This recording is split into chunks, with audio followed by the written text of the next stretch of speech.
Hi, I'm Danny Abe, executive producer at 343. And this year at E3, we're really excited to announce Halo Anniversary to the world. We wanted to give an example of campaign, so we used Silent Cartographer to really highlight some of the exciting features we're developing for the game. And now we want to share this with the rest of the world. So this is really your chance to get a behind-the-scenes peek at what we're doing with Halo Anniversary. Hope you enjoy. Okay, so let's dive right in and take a look at Silent Cartographer. This is exactly the same demonstration we gave to the press at E3. In fact, this is exactly the same build. So the exciting thing is that this build has come a really long way since we showed this at E3. It's kind of funny for me to look at it now and say, hey, the game looks much better now. So the first thing you're going to see immediately on the fly-in is the graphical upgrade. I mean, the game looks fantastic. We spent a lot of time really lovingly bringing this into the current generation and, you know, working very hard to make sure that this looks like a current generation title, something everyone can look at and just say, wow, this game looks fantastic. But the big test is really, how does it feel? So let's take a look. So we're going to charge the beach here. First thing you're going to get a taste of when you pick up this game and start playing is that this plays exactly like the original. That was a core development principle for us, is this game needed to play exactly the way it did 10 years ago. I mean, this is the game that launched a generation of shooters, so we had to make sure that that feeling was identical to that experience that everybody remembered 10 years ago, because this is really a gift to the fans. This is a way to relive the experience of playing Halo 1 for the first time, so we really wanted to make sure it was identical. And the way we did that was actually a fun technical trick. We're actually running portions of two engines at the same time. So the underlying code, the code controlling how the game feels, how the AI reacts, all of that stuff, is a lot of it's the original Halo 1 code, and that was really the best way for us to ensure that the game played exactly the same as it did 10 years ago. But on top of that, we've layered a new graphics engine that allows us to, you know, make the game look fantastic and look like a current generation title. So it's really a great mix of the two.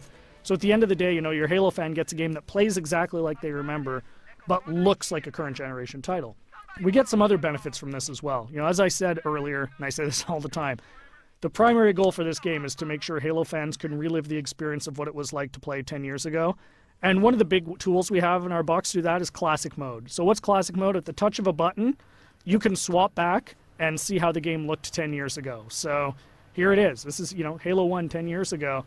And it's really a magical feature for Halo fans, because this just lets you go back in time and see exactly how this game looked 10 years ago. But the fun part is you can come back at any time.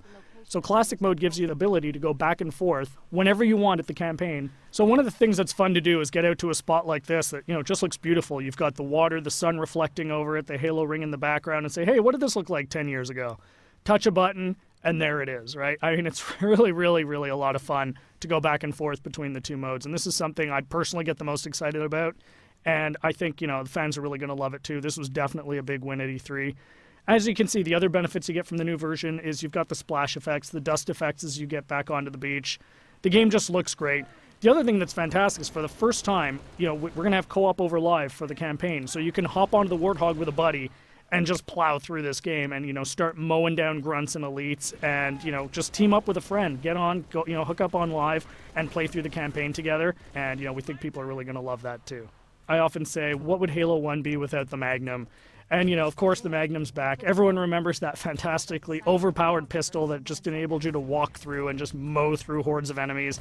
Tremendous amount of fun. So, you know, we're excited to bring that back as well. Again, you know, you can see the game plays exactly the same as it did. Cannot highlight that enough. That was really, really important for us to make sure that this game played the same as it did, because this is really an iconic game. This is the game that convinced a lot of people, myself included, that you could actually have a fun first-person shooter experience on the console. I mean, I was a hardcore PC shooter guy, you know, who said you're never going to make a game on the console that is going to, you know, make me want to play. And this is the game that changed my, you know, my impression of it. And it's the same for millions of Halo fans. And those fans, that's who this game is for. You know, this game is really a labor of love for us here at 343, and we're really excited to be able to present it to you. So there's your sneak peek of Silent Cartographer. Really just the tip of the iceberg. We've got a lot more features we're going to announce as we get closer to launch. Come to Halo Fest at the end of August and see the whole game in action. See you then.